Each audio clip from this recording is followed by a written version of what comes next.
بسم الله الرحمن الرحيم الحمد لله رب العالمين وأفضل الصلاة وأتم التسليم على سيدنا محمد وعلى آله وصحبه أجمعين.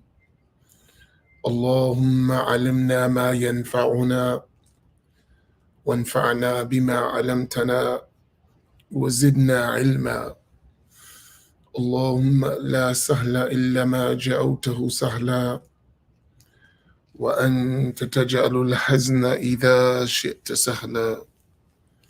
سبحانك لا علم لنا إلا ما علمتنا إنك أنت العليم الحكيم. أسأل الله تبارك وتعالى أن يجعل نياتنا خالصة لوجهه الكريم.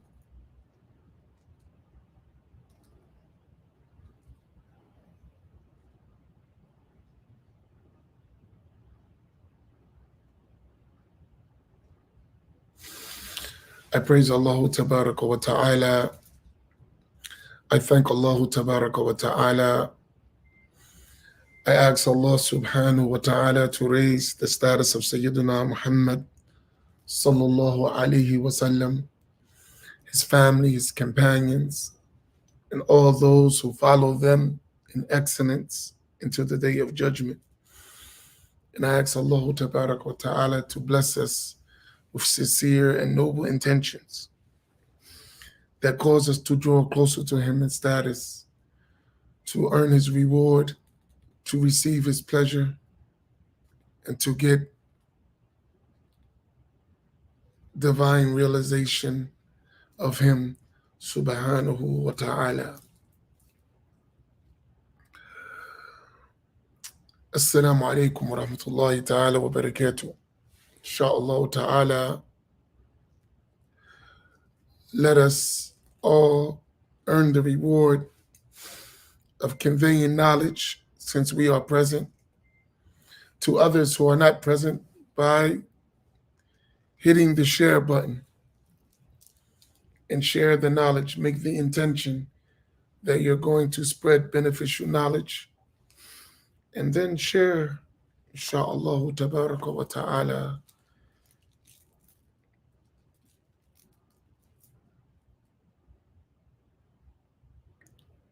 You never know whom you're going to share the knowledge with and what they're going to do with it. The Prophet sallallahu alaihi wasallam mentioned that sometimes the carrier of knowledge carries it to someone who is more knowledgeable than them. That means you give it to them, and what they do with it is way more than you can do with it. They're able to convey, they're able to express, but you were the means by which they receive the knowledge. So you get the reward. And if you indicate to them, as the Prophet sallallahu alaihi wasallam said, "Ad-dalu al-khayr kafa'ilihi," the one who indicates to goodness is having the reward as the one who did the actual good deed. So don't deprive yourself of reward. On the day of judgment, there's going to be hasanat and sayyi'at, good deeds and bad deeds. So make sure you increase your good deeds and try to limit, inshallah ta'ala, your bad deeds. So we're still in our book, Madhhabiyya, and I want to highlight just a few things before we continue as we wait for our reader, inshallah ta'ala. We mentioned a verse in the Quran that this verse indicates to us the two types of people related to Islamic jurisprudence and knowledge. What is that verse? I actually gave you two verses that I asked to memorize. What are those verses? Quick review. So I gave you two verses. And both of those verses point to the fact that in terms of Islamic jurisprudence and knowledge, people are of different levels. What are those two verses that we're supposed to memorize? Where is Isa?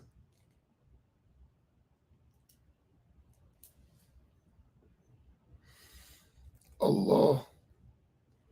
Okay, Surah 16, verse 43, and Surah 39, verse 9. What does 1643 say, and what does 39, verse 9 say? What is the evidence, the part of the verse that is extracted for this evidence?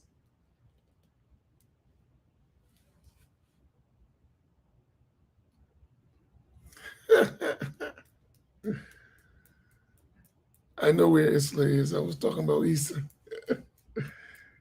La ilaha illallah.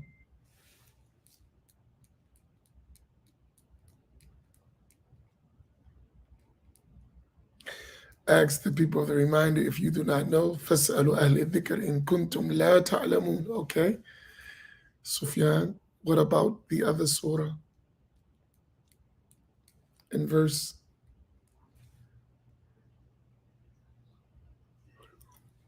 Allah.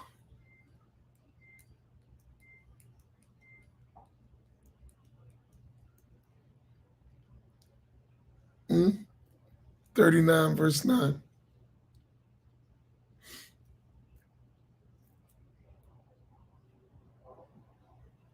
Right. قُلْ هَلْ يَسْتَوِي الَّذِينَ يَعْلَمُونَ وَالَّذِينَ لَا يَعْلَمُونَ.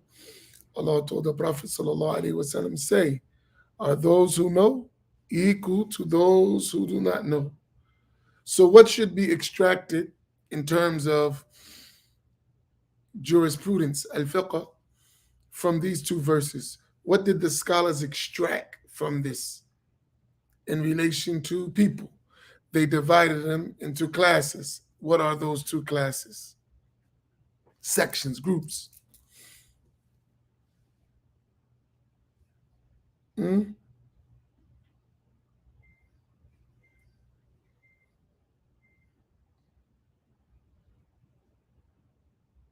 So they are the learned and the layman, al-ulama wal-awam.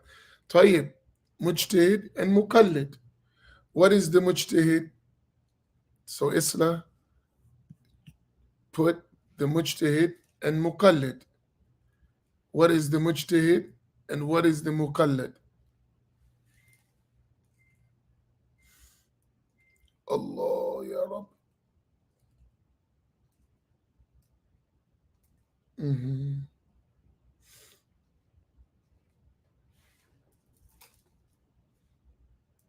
So the mujtahid is one who makes ijtihad. Tayyib, what is ijtihad? And the muqallid is one who follows. More details. A little bit clearer. It's true, but a little bit clearer. Mujtahid, a qualified scholar who can deduce legal rules from the Quran and Hadith. Muqallid is the follower. So when you say follower, what is meant?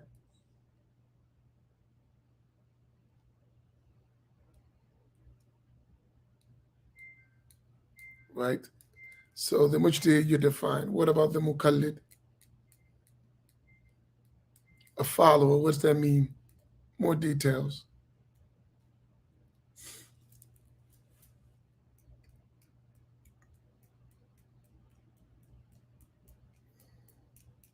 Hmm?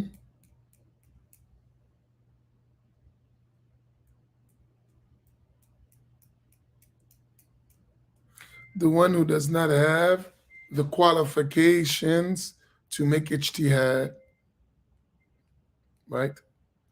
So he's now obligated because he lacks the qualifications. He follows a mujtahid imam who derives those rulings from the sacred law. That's good, excellent, mashallah. We mentioned a hadith of the Prophet sallallahu alaihi wasallam that was kind of clear that the Prophet sallallahu alaihi wasallam censored the one who is not qualified to make legal judgments for making them in the most severe censoring.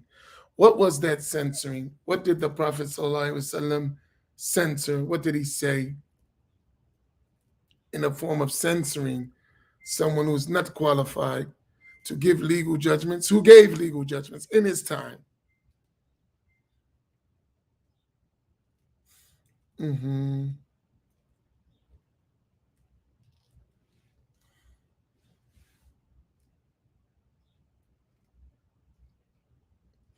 You killed that man. Or not you, they, right? They killed him. May Allah kill them. And then what did he say after that?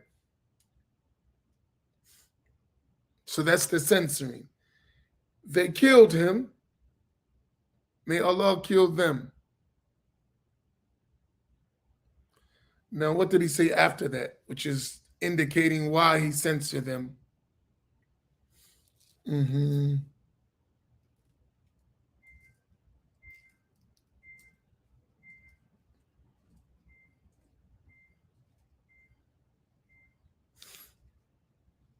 Why didn't they ask if they didn't know? Why? And then he gave the solution to that. He said what? Sallallahu alayhi wasallam.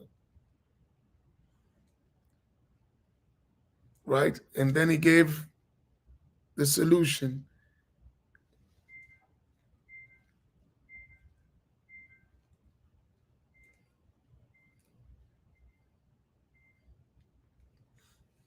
Allah.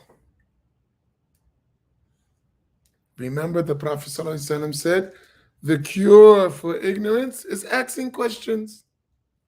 Right? Why didn't they ask if they didn't know? The cure for ignorance is asking questions. Right? So here we clearly see the division between learned people and unlearned people. MashaAllah. This is good. Tayyib, Rita, are you ready? Inshallah. Inshallah. So we're on page 29, inshallah, tabaraka wa ta'ala. So as we go through this book, we're just laying down points. I need you to preserve in your memory all of these points that we're mentioning, because this is going to be an advanced discussion. So I need to have all these foundational points well understood. And then as we go on, we'll read, we'll highlight some important aspects, and then we'll continue. And when we reach the end, we're going to come back and we're going to really expand on the detailed cases that I mentioned. But to ensure that everyone's following, we're just going to highlight the most important points of the book that we need for our practical understanding of the subject, which is the book, which is at-taqleed, right? And knowing the difference between al-mujtahid and al-muqallid, and why it is obligatory on the muqallid to follow a mujtahid, which is expressed by following his school, his madhhab. Now, so we reached up to the beginning of the actual text on page number 29. Let's recite Al-Fatiha to the soul of Sayyidina al-Imam Muhammad Saeed Ramadan al-Bhuti. Al-Fatiha.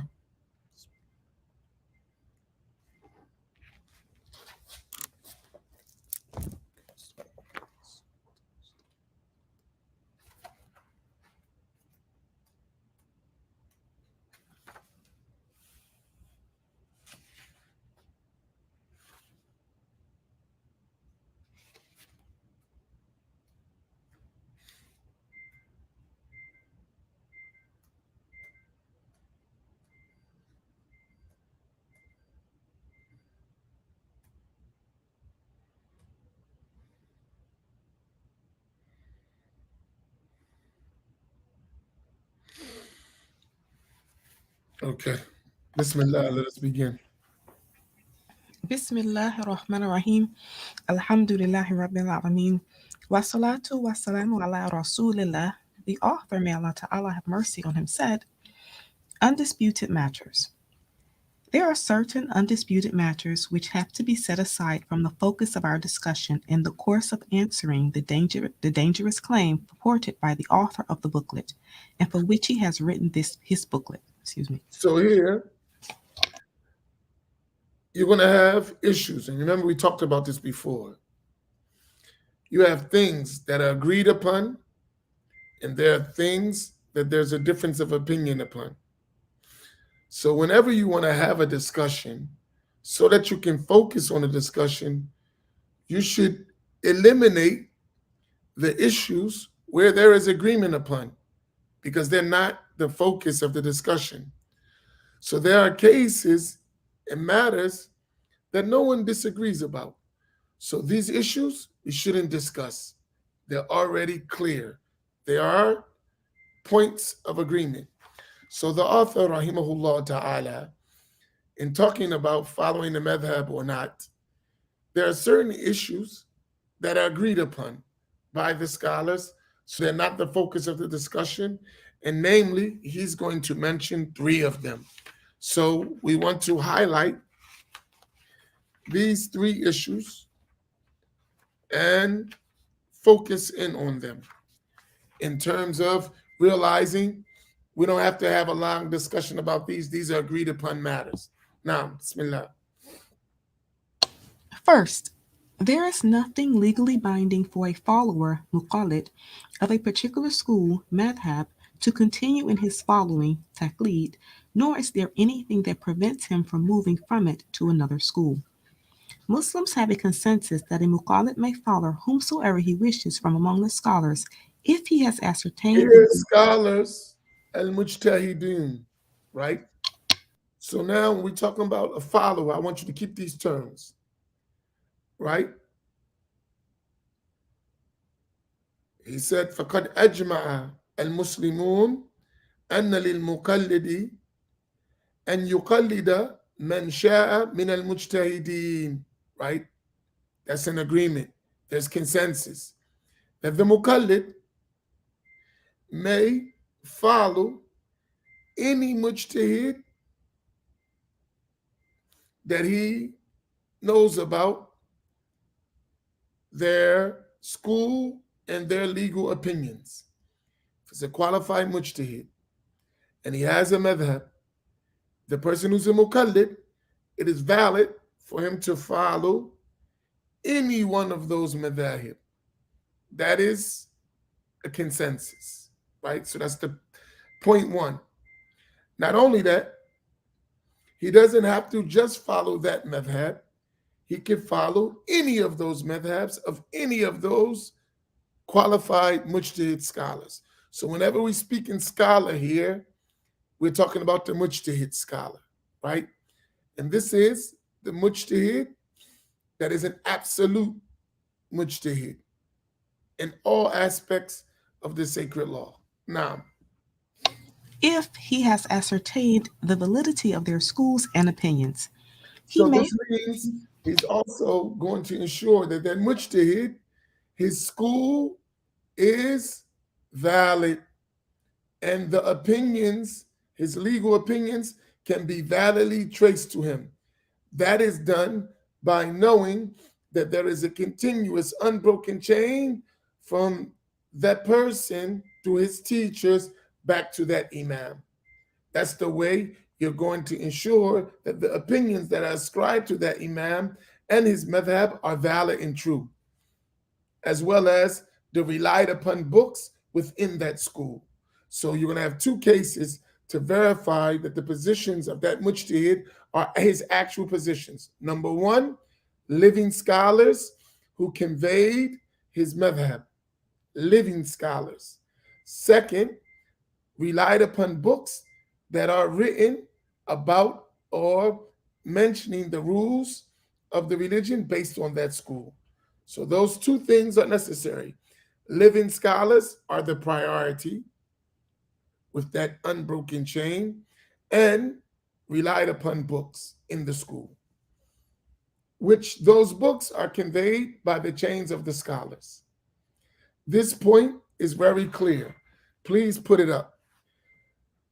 When we're talking about the muqallid, knowing the validity of those schools of the mujtahid and his legal opinions, they come by two ways: by living scholars with unbroken chains of transmission to that mujtahid, and relied upon books within the school. So those 2 points, put that up. So you need two things to verify the school and the positions of the imam: living scholars with unbroken chains to the imam, and relied upon books of the school. Those 2 points are needed.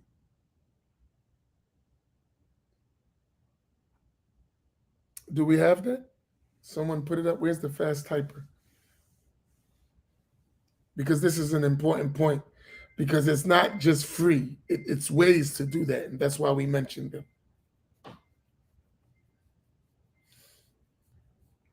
As you continue to go through this book, you're going to see clearly how far off the opinion is that you don't need to follow a school of thought. And you're going to see how thorough in substantiating facts are schools of thoughts. Okay, go ahead. He may, for instance, choose to follow one of the four imams every different day. This is so in spite of the fact that in recent centuries there appeared those who frowned upon switching from one school to another. This is an abominable bigotry Muslims have unanimously rejected. All right, so here are 2 points here. Number one, so this muqallid who verifies the mujtahid and his school and his legal opinions, he's allowed to follow any of those mujtahideen, any of those mujtahid scholars. So he has the right every day to follow a different madhab, long as it's the madhab of a qualified mujtahid, right? So today, he could be Shafi'i, he could follow the Shafi'i school. Tomorrow, he could follow the Maliki school. The next Hanbali, and the next day Hanafi. So long as he's following a qualified mujtahid in his acts of worship, is valid, right? And there is no ta'assub. Let me give you this. What they say in bigotry is called a ta'assub.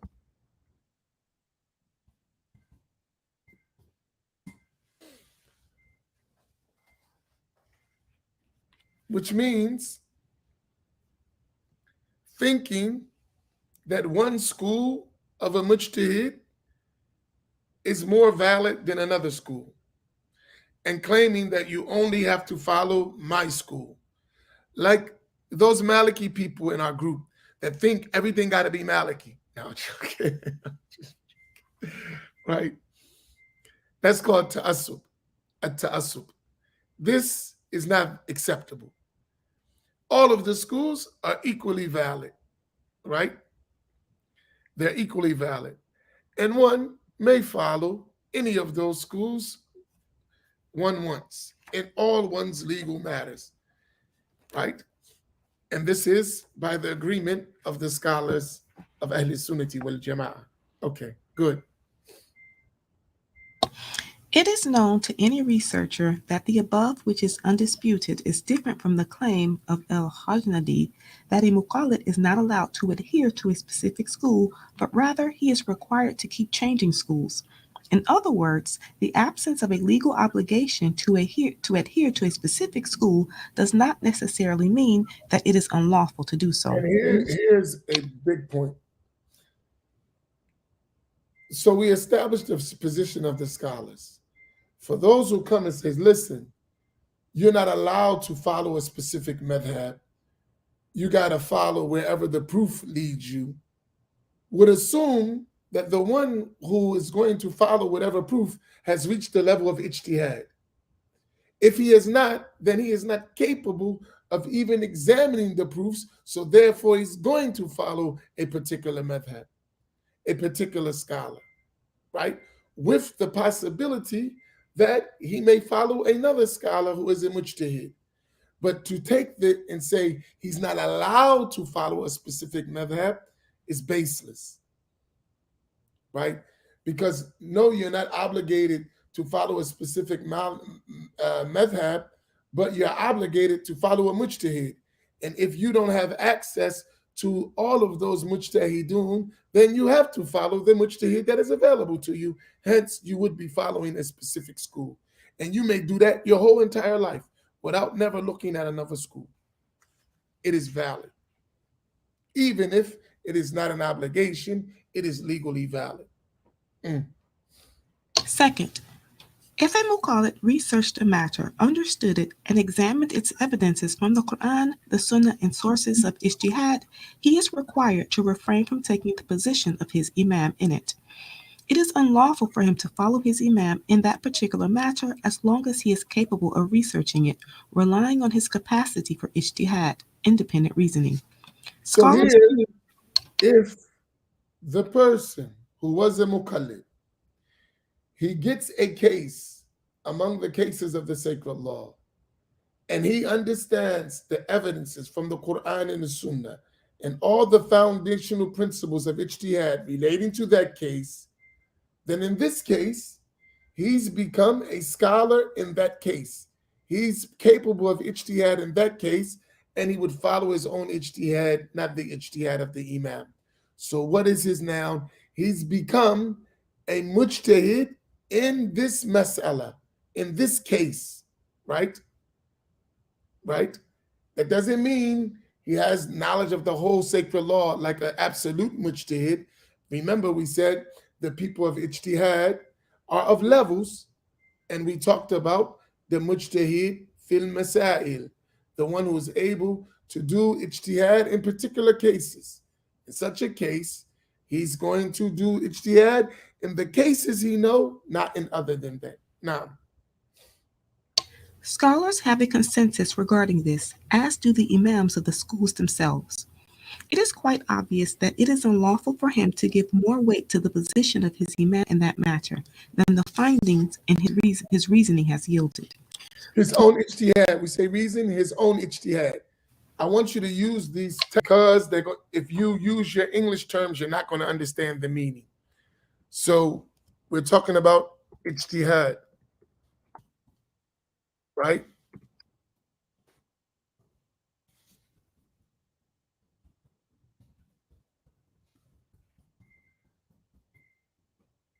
So that means, I'm sorry, I messed up.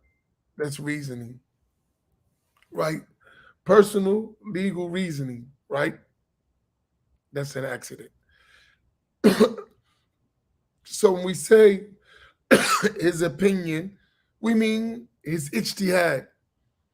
Not he's just thinking, he understands the principles, the usul of ijtihad. He knows how it works. He knows the evidences from the Quran and Sunnah. And in this case, that's what he's employing. So there is a rule. One ijtihad does not invalidate another ijtihad. Please write this, it's very important. One ijtihad does not invalidate another ijtihad. This is an important rule that we're going to discuss later, right? So put it up. One ijtihad does not invalidate another ijtihad. So when the person is qualified to make ijtihad in a legal ruling, he is obligated to follow, when he's qualified, his own ijtihad, and he cannot follow the ijtihad of another without agreeing with that ijtihad. It's very important to understand this. So if he makes ijtihad with its proper qualifications, and we discussed them when we were talking about the qualifications of the mufti and the qadi and the mujtahidis of all the sacred laws. So If he makes ijtihad, he's qualified. His ijtihad cannot be canceled by someone else's ijtihad, right? Nor can he follow the ijtihad of someone else unless his ijtihad agrees with that ijtihad. Is this point clear? I know these terms I want you to use the terms because you have to get used to Islamic terminology, right? So you know what we're talking about. If we're talking about something, if the terms are not understood, we're going to talk about different things. Because people say the imams have opinions. They don't have opinions. They have ijtihadat, right? They have legal rulings and qualified legal opinions.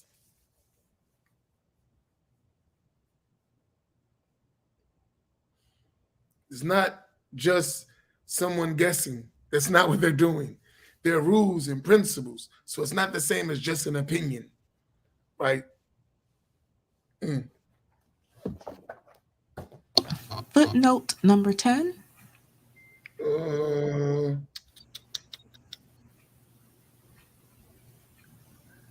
Go back where after the scholars أجمع على ذلك علماء وأئمة المذاهب أنفسهم. When the scholars and the imams of the schools, they agreed upon that the one must follow his own ijtihad. Now read after that.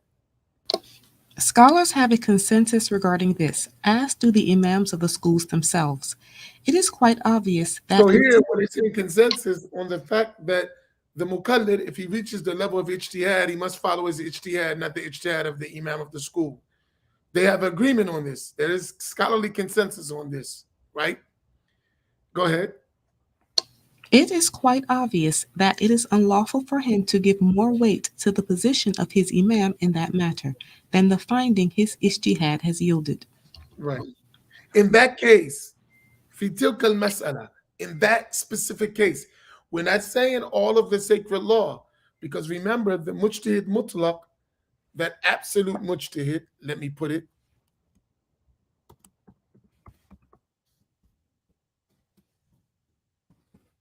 right? I'm going to give you two types.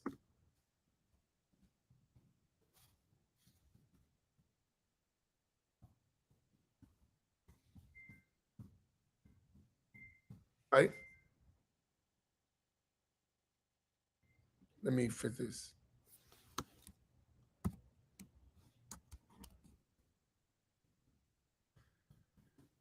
Give me 1 second.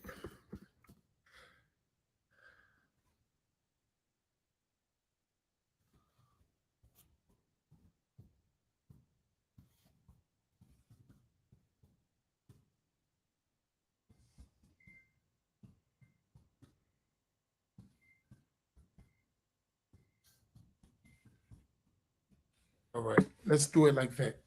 Take these terms. So when we said the mujtahid, so we're talking about people who are capable of ijtihad. We're not talking about muqallidun now. We're not talking about followers. We're talking about mujtahidun. When we talked about the mujtahid mutlaq, we're talking about the absolute mujtahid. What does that mean? His ijtihad is in all cases of the sacred law. In every subject of the sacred law, he has his independent legal reasoning. That's the absolute mujtahid. That is like Imam Abu Hanifa, Imam Malik, Imam Shafi'i, Imam Ahmed, and those who are like them, right? Also, within the madhab, you have the mujtahid fil masail.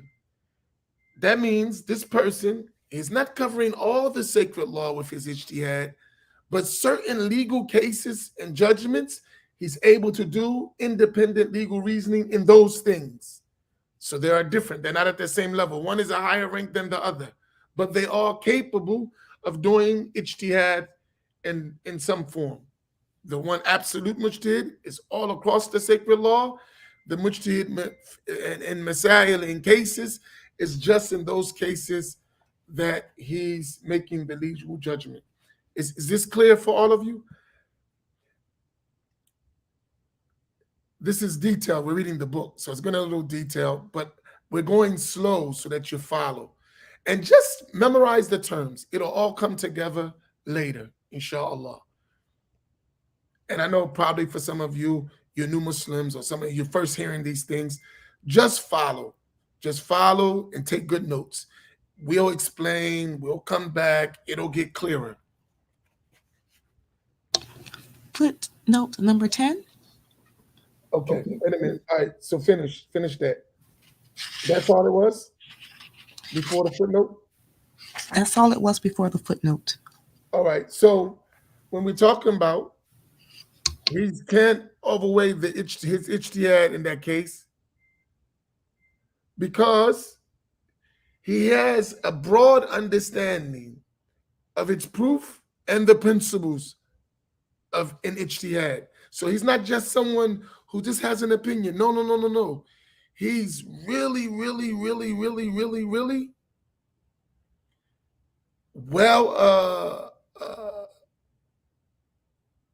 well acquainted with everything that relates to that legal case. The evidences from the Quran and Sunnah, the statements of the scholars, their difference of opinions, the principles that relate to it. He's aware of all this information in that case. Take the absolute mujtahid, he's aware of that in all the cases of the sacred law.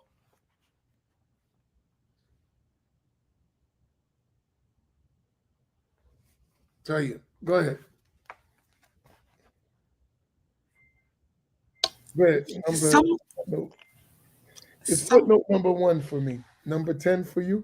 Okay. Yes, sir. Someone like this is called a mujtahid in the school because ijtihad, as mentioned in the books of usul, fundamentals, is divided into absolute ijtihad and ijtihad within the school. If someone We can go broader on this because in here, we're not talking about just in the school, really. We're talking about cases, masail, which is different. The mujtahid, so you're going to have, as we talked about, you have the absolute mujtahid.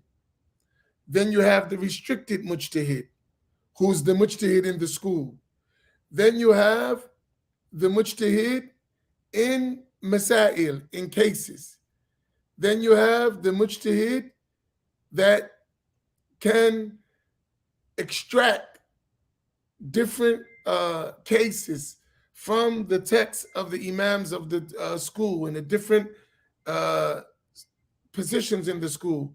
Then you have the mujtahid that he can do weighing opinions. There are levels, right? There are levels of ijtihad. So in this case, we're talking about mujtahid fil masail, right? Because the mujtahid that's in the madhab, he can do ijtihad throughout the whole sacred law. However, he follows the methodology and the principles of the mujtahid mutlaq. He doesn't necessarily have his own principles. That's the difference. Go ahead. If someone practices ijtihad and acquires the necessary qualifications which enable him to exercise it in all matters of fiqh, then he is an absolute mujtahid. If, on the other hand, someone researches a matter and is capable of understanding its original evidences, then he is a mujtahid in the school. When we explained this well-known fact, remember, so you got the mujtahid in the school, he's covering the whole sacred law as well, like the mujtahid mutlaq, but he's following the methodology of the mujtahid mutlaq. So that's like Imam al-Muzani, to relate it to ash-Shafi'i, right? Or that's like Muhammad ibn Hassan al-Shaybani and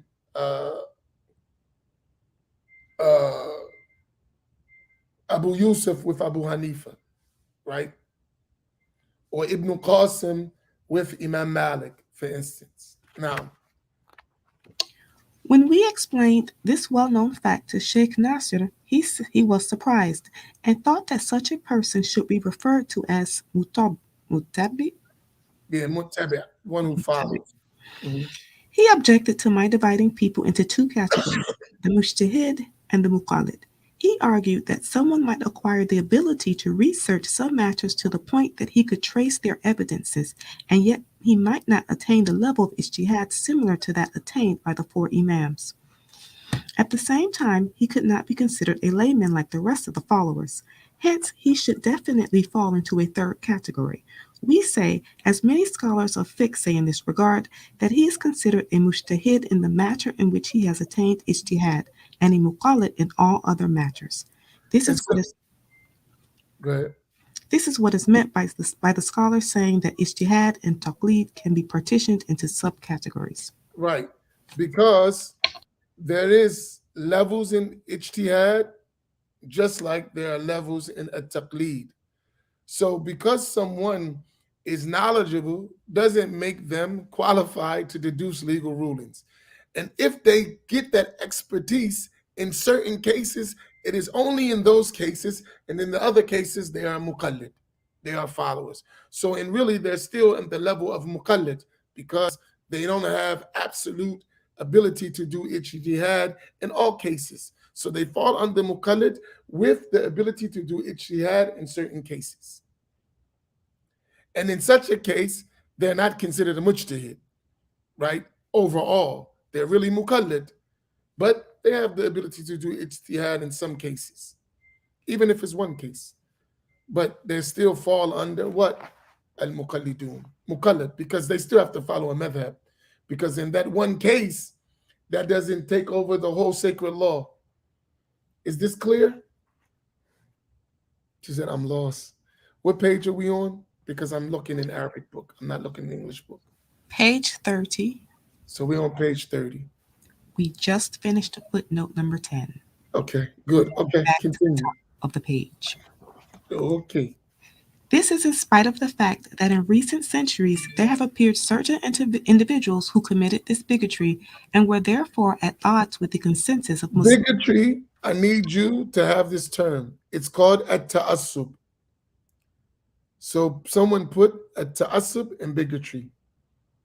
So whenever you see the word bigotry, it means ta'assub, fanaticism about a specific school, right? And we should avoid this at all costs. We must. It is blameworthy. Ta'assub, to think that my school is better than other schools, or my school is the only school should be followed. This is rejected by all the imams. Though it exists often among common people and sometimes among learned people. But it is wrong and it is not accepted. This is another form of abominable bigotry and fanaticism which should be pointed out and warned against. It is also known to any researcher that what Why? is Yeah, because it goes against the consensus of the Muslims, right? So whenever you see it, you should point to it and warn against it. So whenever you see guys in the chat box talking about Maliki or Shafi'i or Hanafi, this is something that should be censored. We joke and we play, but in terms of learning, no, it's not permissible, right? All of the al-madhahib, all of the schools are equally valid to follow for the muqallid. Now, the person who's at the level of textual deduction, he may weigh the opinions of one school as more valid than others. That's his job at that point. But for common people, no. It is also known to any researcher that what is undisputed is that this above rule does not necessarily hold true in the case of a muqallid who is ignorant of the evidences of rulings. Therefore, he should not be asked to reject taqlid following and rely directly on the text of the Quran and the Sunnah. So now, when we're talking about someone understanding the case and following his own ijtihad, right? This should not, there's no dispute about this. This doesn't apply to a muqallid who is ignorant of the proofs of the legal rulings, right? This doesn't apply to him. Rather, for him, he cannot leave off taqlid and just go to the text of the Quran and Sunnah. This is going to be a mistake.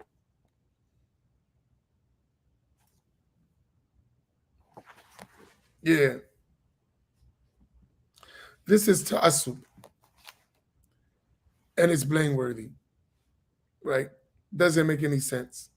I understand where it comes from, that people think that we came from Africa, so therefore we should be Maliki, not realizing that even if it's in the area where slaves came from, you could be Maliki, but there were Africans who were Shafi'i in East Africa.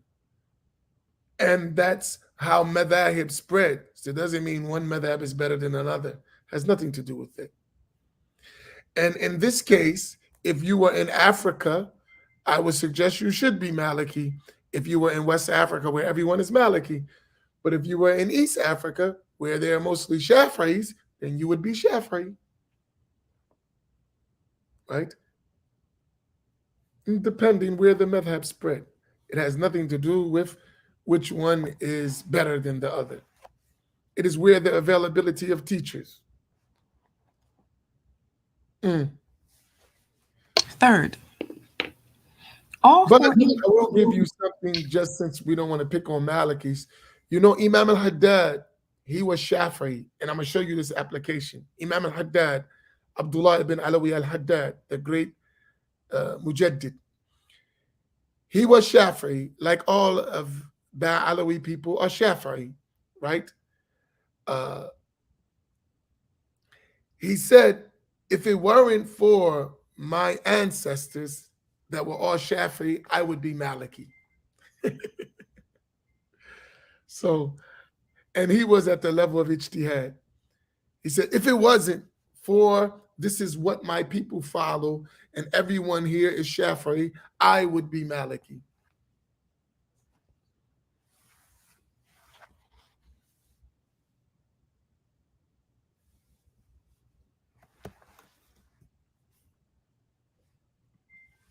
Why not be in a madhab that is comfortable for your understanding? Because you don't have an understanding. That's why you're in the madhab. Now that's a joke, Tahira. You know I'm messing with you, right? Because your understanding of sacred law is lacking. That's why you follow a madhab, right? Right? Had you had understanding, then you would probably be following your own ijtihad, not the ijtihad of someone else. But because of your lack of understanding therein, you're not able to examine the proofs of the Quran and Sunnah, so there's no way for you to follow a madhab based on that. Now, one day, if you acquire such understanding, then maybe you would switch from a madhab based on that. But originally, the basis from the muqallid, he wouldn't have that ability, right? I'm just messing with you. You know, I gotta have some fun with you. Please give it to me.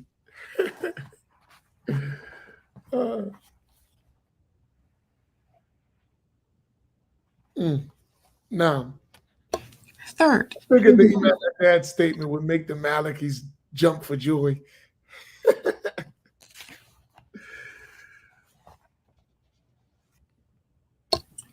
third, So this is the third point.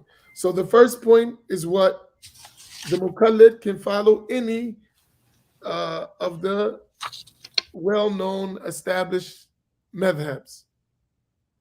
Number two, if he reaches the level of ijtihad in the case, he must follow his own ijtihad. That's the second point. So there's no difference of opinion in that. So the third point,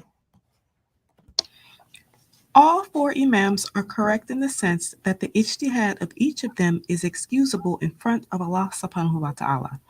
If the Imam has not established, read it back, number three again. all four Imams are correct in the sense that the ijtihad of each of them is excusable in front of Allah subhanahu wa ta'ala. If the Imam has not established the certainty of a ruling intended by Allah subhanahu wa ta'ala for his worshippers in some matters, he then has to follow the position his own ijtihad has led him to. Hence, a muqallid. The third point is all of the four schools, or all the four Imams, are upon the truth, right? Meaning that they have to do ijtihad in cases where there is not an explicit verse of the Quran that cannot bear another meaning, or an explicit hadith that cannot bear another meaning in terms of the legal ruling and its consequence, and there is no scholarly consensus in the issue, then he is forced to use his ijtihad. Please, please, please highlight these points. The mujtahid is only making his own expert legal opinion in cases where there is not an explicit, definitive proof for a legal ruling in the Quran, or a definitive, explicit proof for a legal ruling in the Hadith, and or there is not scholarly consensus on that issue, then and only then does he do ijtihad. Are y'all clear? Is this point well understood?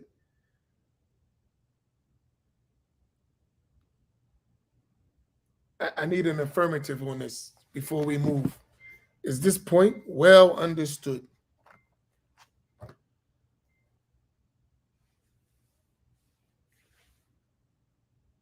For everyone? Has everyone understood this point? If you have any question what I just said, please ask. Okay. So I'll repeat, Talib. The mujtahid is only performing ijtihad in legal cases where there is no explicit, definitive verse of the Quran or explicit, definitive hadith of the Prophet ﷺ for the legal ruling, or there is no scholarly consensus. So those three things must be absent before he makes ijtihad. In the presence of a clear, explicit verse that cannot bear another meaning on a legal ruling, or a clear, explicit hadith that cannot bear another meaning for the legal ruling, or scholarly consensus of other mujtahidun on the legal ruling, if those exist, there is no ijtihad. Right? So the only ijtihad would come when that doesn't exist. Is this clear?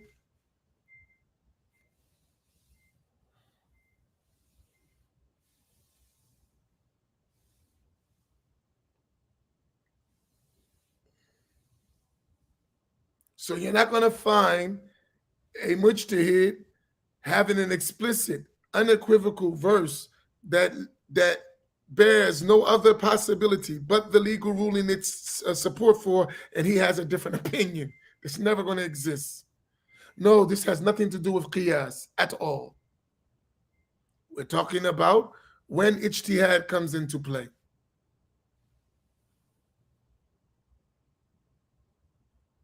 Y'all follow?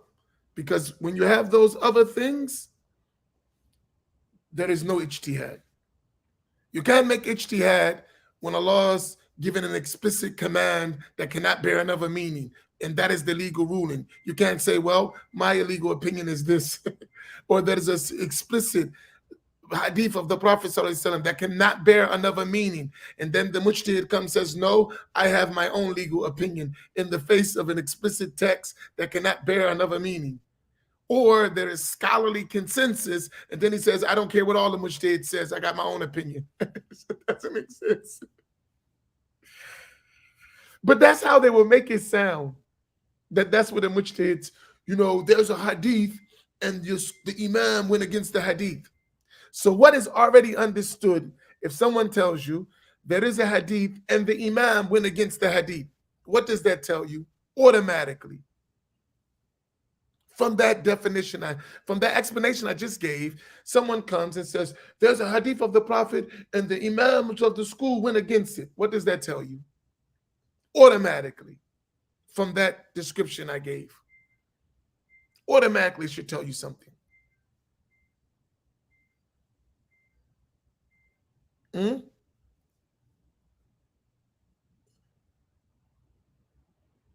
No. No, no, no, no, no. There you go. It should tell you that the hadith wasn't explicit and definitive in that legal ruling, right? In other words, that means that that hadith has something else that needs to be understood about it, and that is why the scholar, mujtahid scholar, did not follow what you're understanding from that hadith. It's automatically understood. Do y'all follow? So you say a hadith and the mujtahid imams did something different. That means that that hadith has things involved with it that are not making it explicit and definitive and unequivocal as a legal evidence in the case you're talking about. Perhaps, to give you an example, the language of the hadith, let me give you some ways to understand it. So you have a hadith, and the imams, they didn't follow that hadith. So some young guy who thinks he's a scholar comes and says, here's a hadith of the Prophet sallallahu alaihi wasallam, and the imams went against this hadith. How are you going against the hadith, Ak? That's my terrible imitation of them. Right? Now, here's several cases that should be looked at. Number one, is the hadith authentic according to those imams? Did they agree on the authenticity of the hadith in the first place? That's number one. So in your mind, you say, Al-Albani said the hadith is sahih. As an example, this is just giving you an example, right? Does Imam al-Shafi'i or Abu Hanifa or Malik or Ahmed care anything about the grading of a hadith of Al-Albani? That's a question.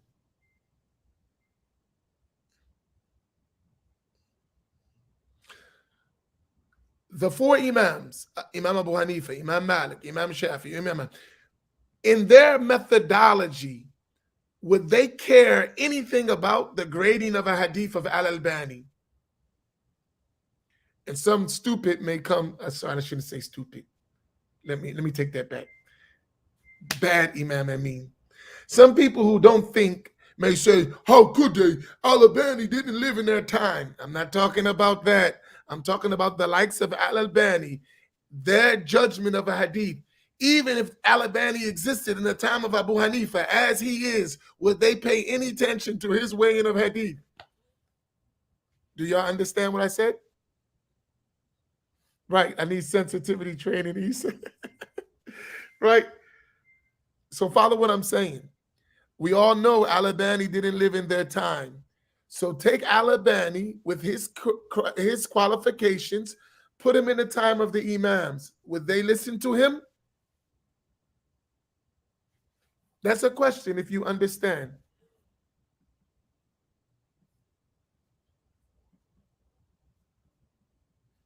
If you understand all we're talking about, we know Al-Albani. Would any of them listen to his judgment of a hadith? Right. No, because he's not a mujtahid. So the mujtahid's not going to follow a muqallid. He's not even going to listen to him. So the mujtahid, and they were mujtahids, they're not even going to listen to him. He's like as if he doesn't exist. He's a muqallid.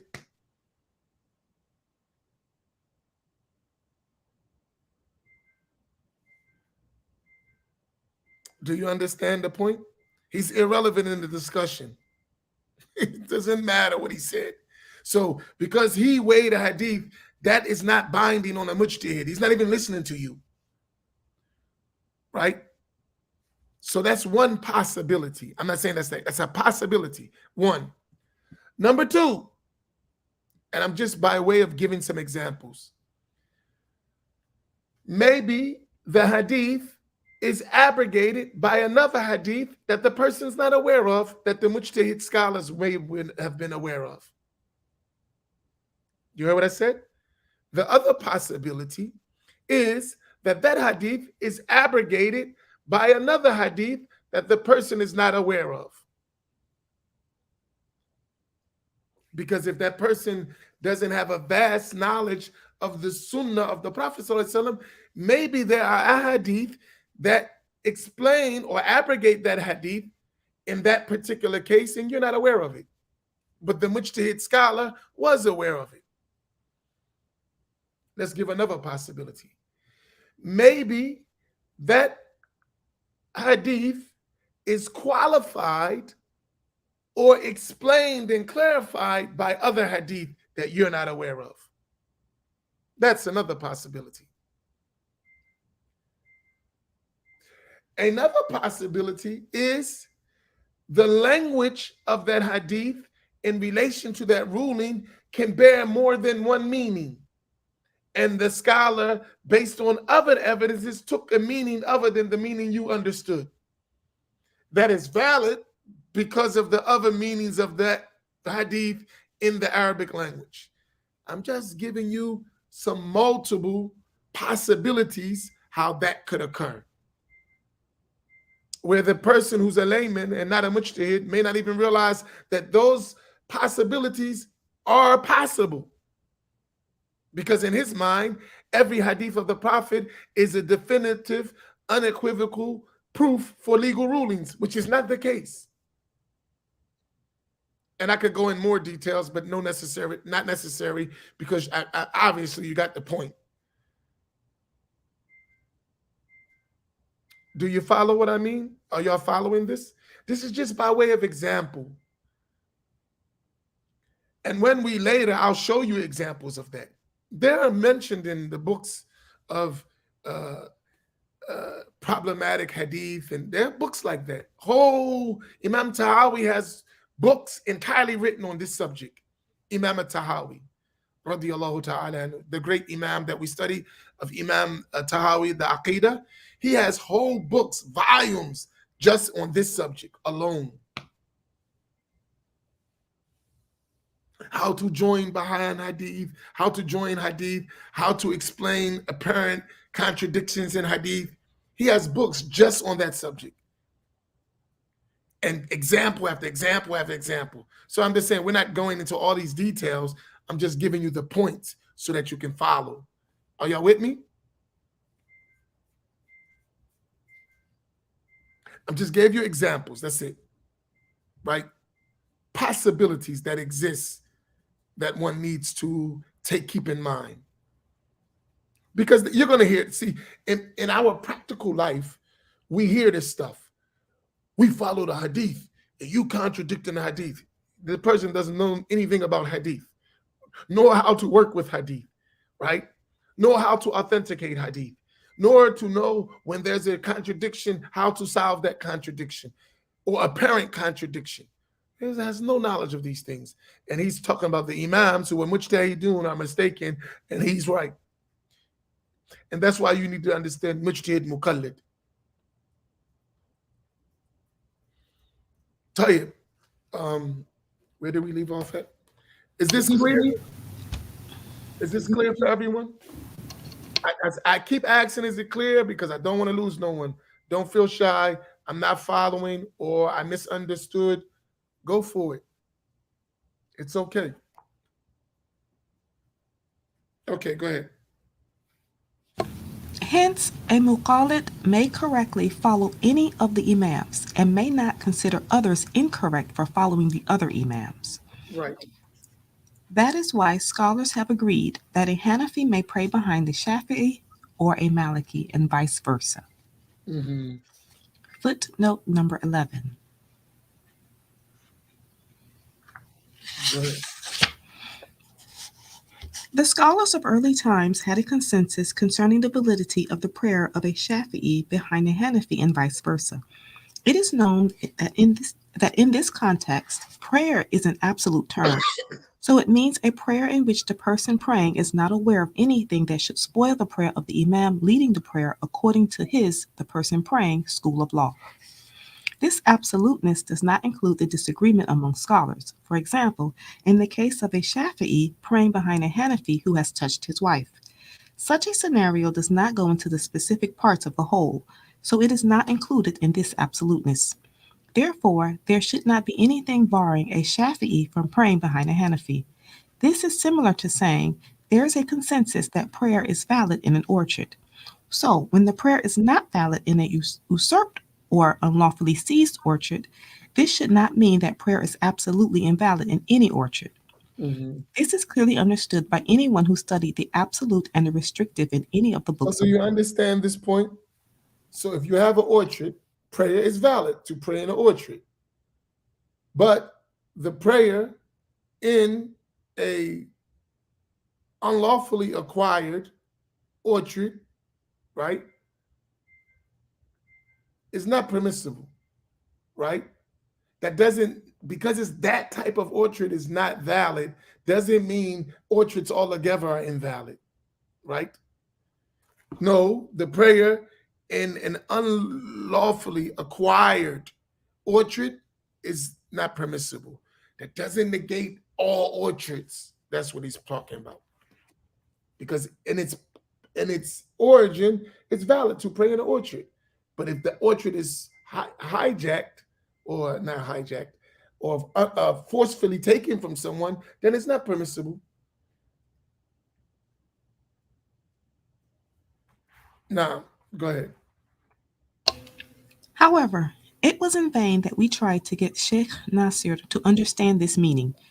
During the discussion we had, he insisted on repeating, what is an absolute remains so until something makes it restrictive, as though he was saying a generalization is general until something makes it specific, without realizing the wide difference in their meanings.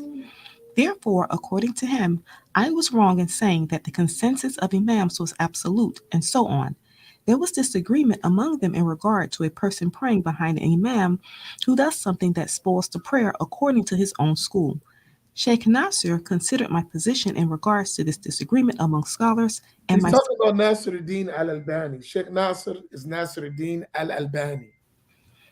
and my support of it as a dangerous restriction against absolute consensus. He considered it a restriction that rendered everything I said meaningless and thought I was one of those who call for having many mihrabs and prayer groups in mosque. Even though, according to him, I pretended to condemn that and claimed I was a moderate. And here, this discussion, and we'll come back it later, right? Uh, this is related to usul al-fiqh, right? So I want to give you, you won't follow this argument if you never learned usul al-fiqh, right? So you have different various Islamic sciences. I'm doing my best to try to make this as simplistic as possible, but there are details for you to understand. And had it not been that people are trying to tell us practically, in reality, in real time, that, don't follow a madhab, we follow Quran and Sunnah. And that statement sounds impressive and attractive for someone who doesn't know Islam or Islamic law or the Islamic sciences. That might sound good. But when someone knows Islamic sciences, that is ridiculous to say that for a common person. So here, what Sheikh Al-Buti is mentioning is Islamic sciences that Al-Albani was totally unaware of in terms of being proficient. Al-Albani, if he had any proficiency, which for professionals, experts in the field, he wasn't proficient in that field, is only hadith, right? So that would be his field, right? Not other than that. But so when his field is hadith and he tries to talk about al-fiqh or usul al-fiqh, he's going to suffer from radical deficiencies. I want you to understand that. That's with everyone. So take this rule. A person may be extremely talented in one field of studies, but suffer from radical deficiencies in another. This is important right?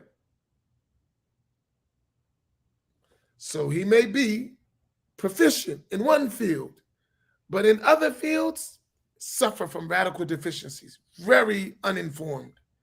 So what Sheikh Al-Bouti is pointing to Al-Albani, whose field of claim to fame is in Hadith, he's pointing that the subject you're talking about has everything to do with usul al-fiqh, not necessarily Hadith. And you're mixing the sciences, and because you don't understand these sciences, you're missing the whole rule. So when you're talking about cases that are general and specific, as opposed to those that are absolute and restricted, these are different aspects of usul al-fiqh. They're different. And you're not going to have that discussion when you're necessarily talking about hadith. It's two different fields of study. So you're trying to apply an understanding from one field in another field, and you're making errors. You're mixing the cases, and you're not understanding how it works. That's the point he's pointing to Al-Albani here.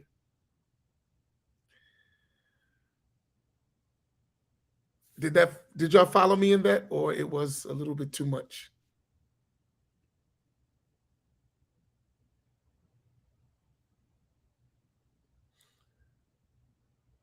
Mm.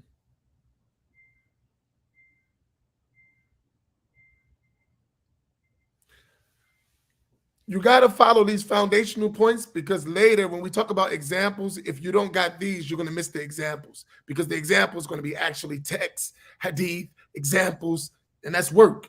I'm trying to avoid that just by giving you the foundation so you understand how it works. Then when I put the actual cases, you won't be confused.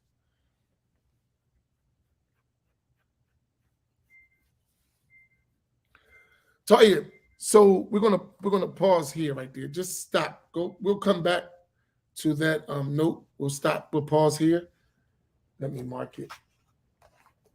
But I want you. What statement, Isa?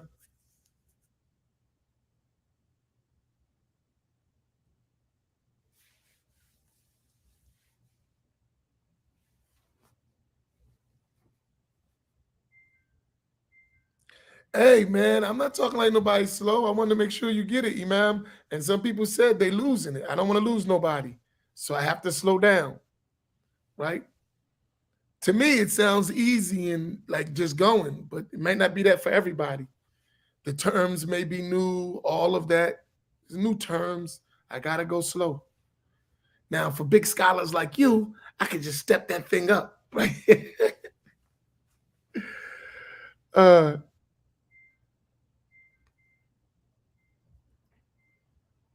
see, tell him, Miss Joanne, that's it. He can't bring you flowers no more. We got to find someone else. Right, the terms are new. But that's why I'm saying go. We'll get it. Trust me. As we keep going, this stuff going to click. What was the question? Isa, I didn't know what you. Yeah, Imam Fahim. The crew is saying, get the loss here. La ilaha illallah. In my Sheikh Imad's voice. Where's the question for Athena? I didn't see it. Can someone repost it? Oh, okay. Someone put up this question. Not sure if you saw it. Assalamu alaikum. I have a question. Is what you are teaching us Sharia Islamic law or Sharia Islamic based on the four different methodology? So the Sharia is the absolute sacred law. The four schools are different ways of understanding the sacred law. So look at it that way. The sacred law is the sacred law, the Islamic law. Now, how do we approach law? There are different methodology of doing that.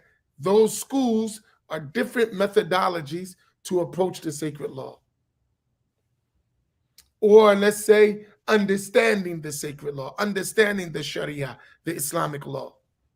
These are methodologies of understanding the sacred law.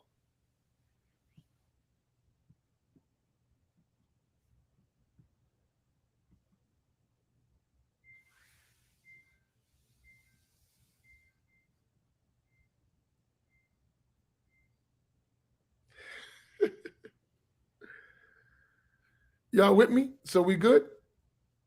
Issa, did I answer your question? What's the last statement? I don't remember the last statement. We're talking about the different fields of study, where we said the person may be skilled in one field, but suffer from radical differences in another field? That's what you're talking about?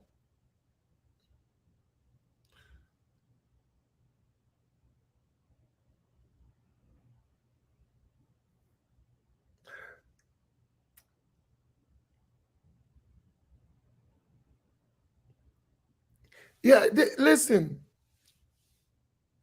trust me, as sometimes this may be rough for you to follow, it's difficult for me to explain in terms of talking to someone who doesn't have a background in Islamic sciences. It's very difficult. It's not easy. But we must do it because we're faced with the result of not doing it, which is confusing. So we have to do it, right? If we don't understand that it's more to it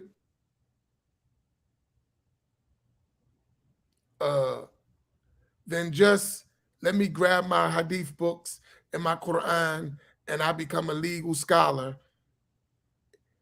If we don't understand there's more to it than that, we're going to tear down the sacred law. We're going to tear down the Sharia, right? Right. So someone got to wake us up and say, hey, it's more to it than this. Even if we get that point, we're on, right? We're on the road, right? So we got to take time. I'll give you an example. We actually, someone said to me the other day, yesterday morning, or the day before, they said I'm a scholar. I said, what? What did you just say? You a scholar? I said, no, I'm not. Not even close. Not even 5% of a scholar. Well, you're the scholar of our people. No, I'm not. So obviously, this person doesn't know what a scholar is. I wasn't flattered by that. That was like, come on, man. That's dangerous. That's dangerous. I mean, that means we in trouble because we don't know what scholarship is, and anyone can just lead us astray, right? And that happens, right? That's dangerous. Now, someone's ego might say, "Man, that's right. I'm learning. I'm the man." Yeah, but that's dangerous, though, right? That's extremely dangerous. And we have a lot of people like that actually think they're learned, like sheikhs and scholars, and they're nowhere near that because we don't have a real definition of what a scholar is. So once we start learning mujtahid, muqallid, we learn the levels of mujtahid, then eventually we build up to learn what they do, what's their function. Then we realize, like, ho, stay, as we say, stay in your lane. But if no one ever tells us this, and trust me, people don't want us to know all these things, then anyone can just misguide us with anything. Some unwittingly and some intentionally. Some people may do it just not realizing what they're doing. But there are some that are intentional with misguiding us, and we can't afford that. So these discussions become important. And I'll stop there. If anyone has Any quick questions before we finish? Please feel free to ask if you need clarification or anything.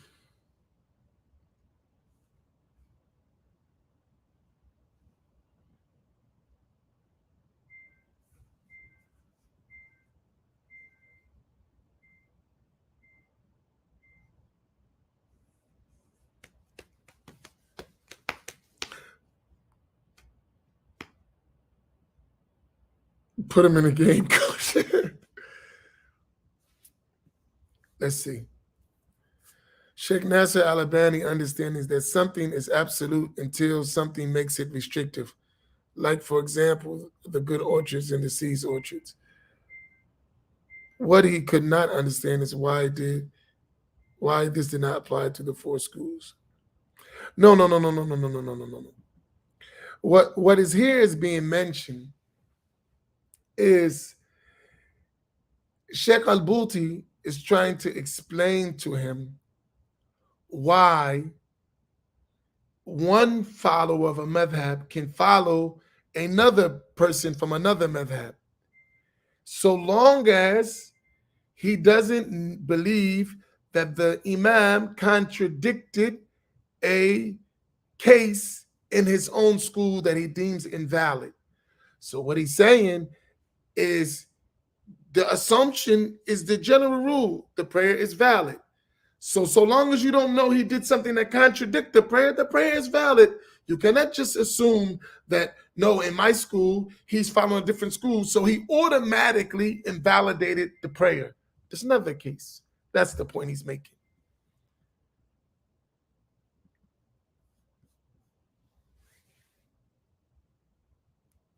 That's the point he's making. So he's talking about a specific type of case. So as a Shafi'i, I can pray behind a Maliki, so long as I know he didn't do anything that validates the prayer. I cannot assume that because he's Maliki, his prayer is automatically invalid according to me, which goes against the general consensus that every school is valid.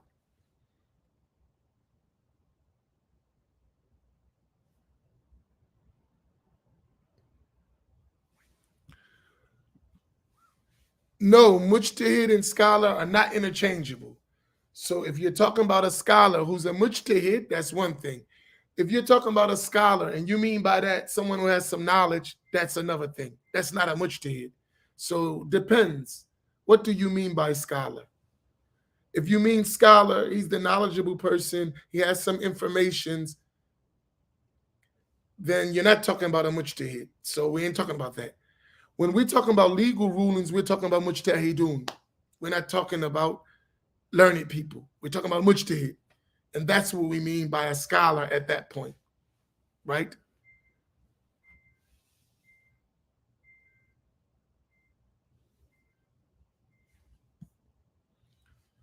See, that's what people say. When they say there's no scholars, I think what we're talking about mujtahids.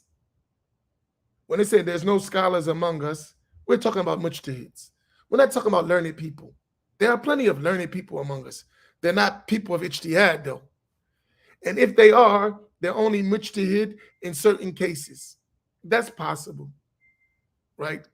But as for the whole scope of the sacred law, we don't have mujtahidun among us.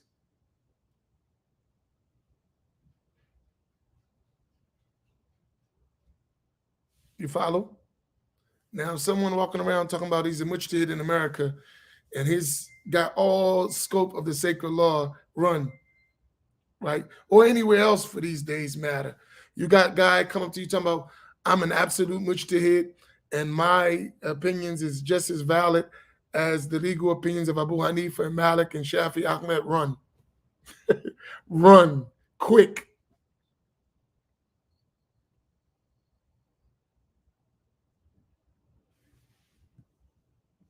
Yes, you can say it that way. A mujtahid is a top legal scholar, and a scholar may not necessarily be a mujtahid.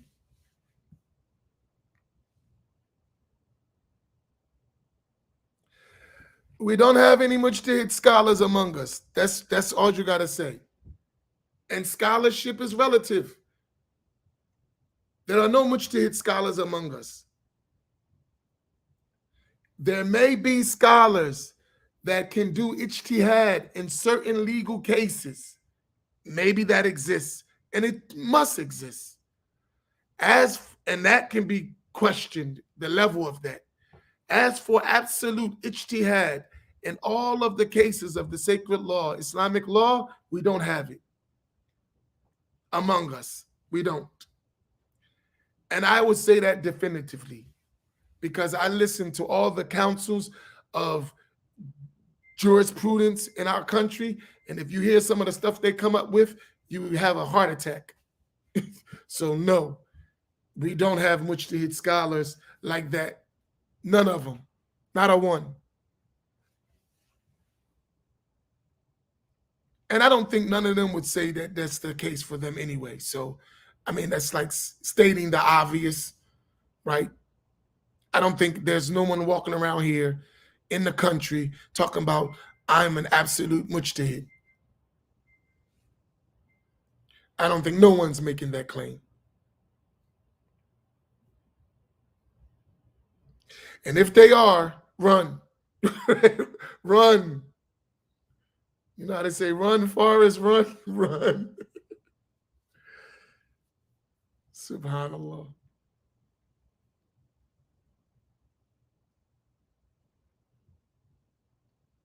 Right, that's it, Malika. That's the case. And I don't think no one's going to argue with that. And the one who does is insane. And all you got to do is test them. It won't take long, like 5 seconds to show that you're not qualified to do absolute ijtihad. Stop. But no one is going to say that. No one's going to say that. I've not met anyone who made such a claim. And if they did, they didn't say it like that. They might have said something that leads to that, but they didn't say that. So when the guy says, I just follow Quran and Sunnah, he's actually saying he's a mujtahid, but that's not what he intends. So when the person says, I follow Quran and Sunnah, that's what they're actually saying, but they don't realize that's what they're saying, nor do they intend that.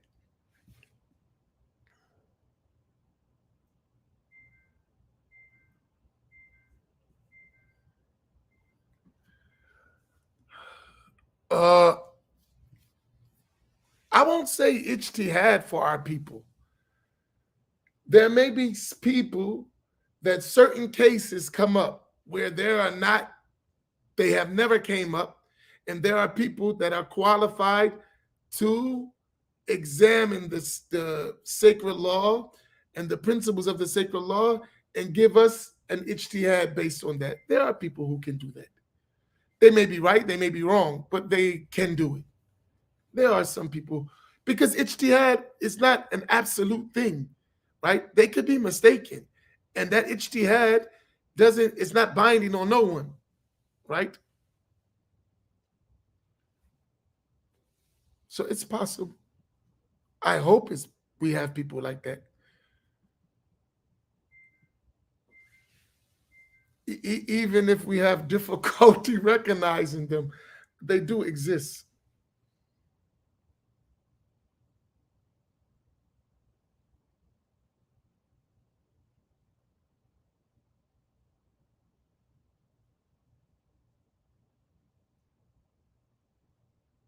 Oh yeah, Al-Albani didn't do that. But Al-Albani doesn't have any weight. I hate to say it like that. He doesn't, his statements, he's not even an expert in the field he claims to be an expert.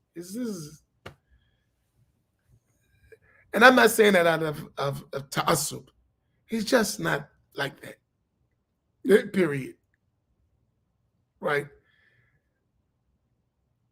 And once you put it this way, the scholars that to show you, scholars in his field who wrote in his mistakes in his field, they said if one wanted, one could write a book, Al-Albani refutes himself. Al-Albani refutes himself. Even his own students recognize so many mistakes in hadith that he made. This is not like he's a mukallid. He's a common person with some knowledge. That's it. Not much more than that. I know these modern day movements made him like he's the greatest scholar walking, but that's delusion, right? And those people who say that don't know scholars. So it really doesn't it doesn't weigh much. You know, the person who says that doesn't know scholars. So if you ask them to name scholars who weren't students of Al-Albani, they would be hard pressed to do so. So it doesn't weigh much. Okay, let me take these last few questions.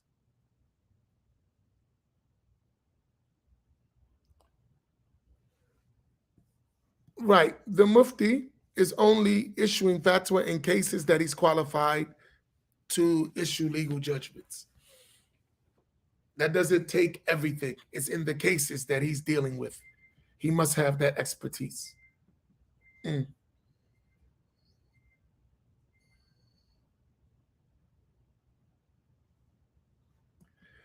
Yeah, just be careful with this idea, right? We definitely need scholarship to look into our particular circumstances, but that's not absolute.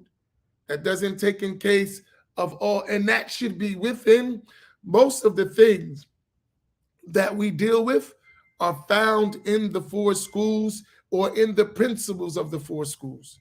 It just takes a qualified person to know how to extract those things and deal with these issues. But the problem is we're not even strong in the schools themselves to know what is the process. So that's a whole object that we have to do. It's a lot of work. And we think we can be weekend warriors. They don't have to study. We just open up Bukhari and Muslim and the Quran and I'm going to tackle the world. This is foolishness that no educated person would ever accept. So we just have to be careful, you know? And we should learn some things before we do that.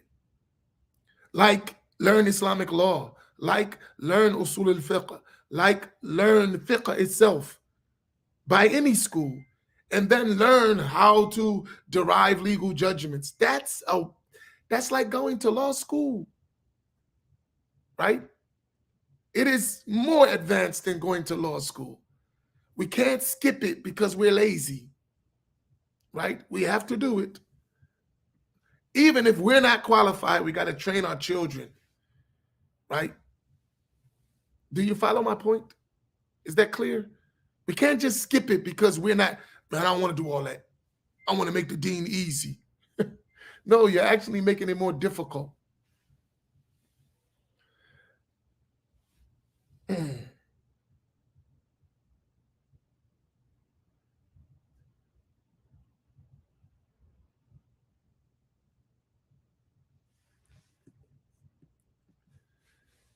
If all the four imams are mujtahid mutlaq, there is never an opportunity for later so-called scholars to bring a restrictive interpretation of any issue.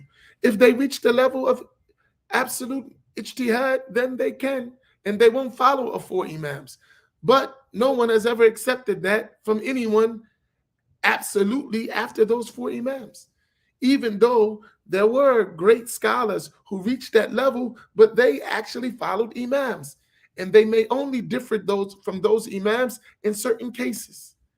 You got to remember, this is a 1,200-year-long tradition. It's not something that's like just happened. You know, scholars been working in this field for centuries. You follow my point, Sister Khadija? So there's always work in ijtihad, but at your level and not above your level. If you go back to the levels of ijtihad and you go back to the conditions of a mufti, you'll see that we don't fit this. I don't know why we ego tripping. We're not like that. We're just not. I mean, and I'm not saying we shouldn't get there, but we got to do the work. We cannot just, you know, like we think a guy graduates from the university and he's a scholar. That's our delusion. He graduated from Al Azhar or from the University of Medina. He's a scholar. No, he's not. He's a beginner in the field. Do you understand? You heard what I said? He graduated from Al Medina University or for Al Azhar or from other schools, any of them.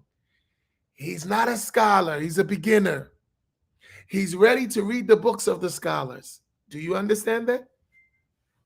Do we all, like, are we following that? He graduates from the university. He's now available, inshallah, to read the books of scholars. He's not a scholar.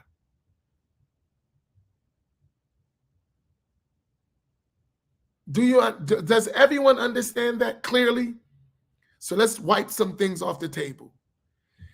Because he graduated from the university, Islamic university, even the best of them, he's only at the stage of reading the books of scholars. He still doesn't know nothing about scholarship. And he's nowhere near scholarship. This is a fact. This is not Imam Amin being arrogant or thinking he knows everything. It's just a fact. And if anyone who graduates, and I know them, plenty of them, I'm talking about the best one. I'm not talking about what's normally produced. I'm talking about the best. The best is not a scholar. I'm not talking about the one, and y'all forget this, right? Because a person graduate doesn't mean he got good grades. You do know that, right? We just lose our mind when we think because he graduated doesn't mean he was good. It means he passed. That doesn't mean he's good. So how did you move that to scholarship? The guy passed with C's and D's, and you calling him a scholar. I mean, even if he got straight A's, he's still not a scholar. What if he didn't get straight A's? You understand the point? That doesn't put him down, right? That doesn't put him down.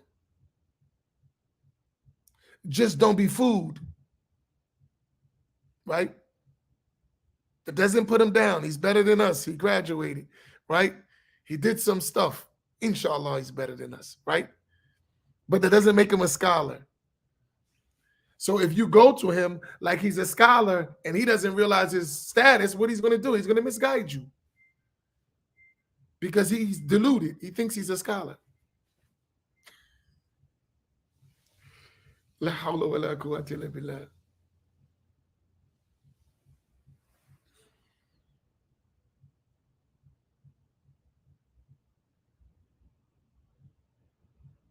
Do y'all follow me? I think we're clear here, right?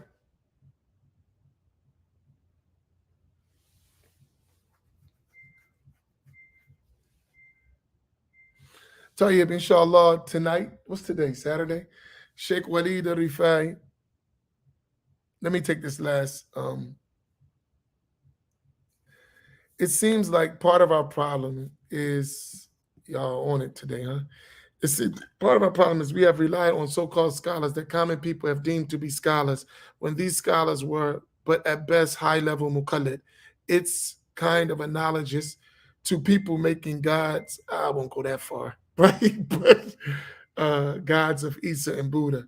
Common people have made these scholars mujtahids instead of muqallid. That's the problem. I won't go to that God stuff. Let's take that out. I don't think no one thinks they should be worshipped. I just think because we didn't know levels of scholarship and we don't know common people, we got everything mixed up. That's all that is. And we just got to clarify it and then work on becoming, from some of us, mujtahidun at the various levels, and we'll be all right. It's going to take time. We're starting all over again. right? It's going to take time. Don't get frustrated. Um, you know, some of you are professionals. You know this stuff already. It's the same thing. Some of you are professionals in the Western worldly sciences. Some are doctors, some are lawyers. You know the guy coming out of college ain't no lawyer. You know that. And if he is, he's exceptional. That's not the average person. He's not going to get out of college and work at the best law firm, and no one's going to listen to him. You got to go learn to practice law or doctors or anything else. There's no different. It's even more severe in Islam. Once you got that point, it's easy. It's not a criticism, right? It's not putting someone down.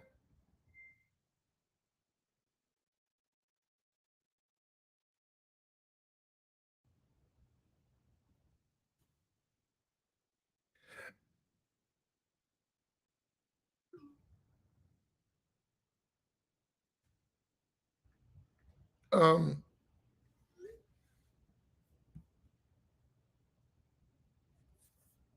yeah, we're not like that. Trust me. Most of the people that's playing scholar for us are not scholars. What we think, they may be knowledgeable, but they're not at the level we think. And once we start following the madhhab and learning, and that becomes a standard in our community, it'll all come, you know what I mean? It'll all come clear. But someone got to tell us at some point, right? I don't even want to go there. I promise I wouldn't go there.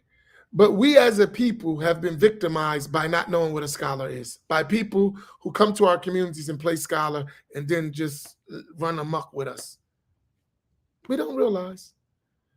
And it's fine. Once we start learning and we start realizing, we start this process, then later we start actually reading books of al-fiqh, we start reading books of usul al-fiqh, we start learning science, we start learning about scholars.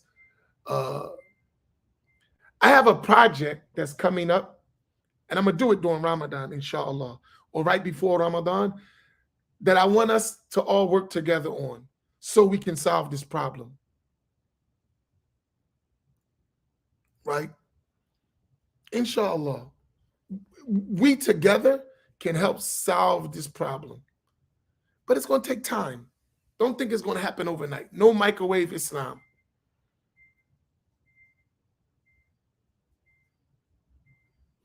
Tayyip, may Allah reward you all. I'm going to call it quits for today. Sheikh Walid al-Rifa'i will come on at 7:30. Barakallahu bikum. Wassalamu alaikum wa rahmatullahi ta'ala wa barakatuh.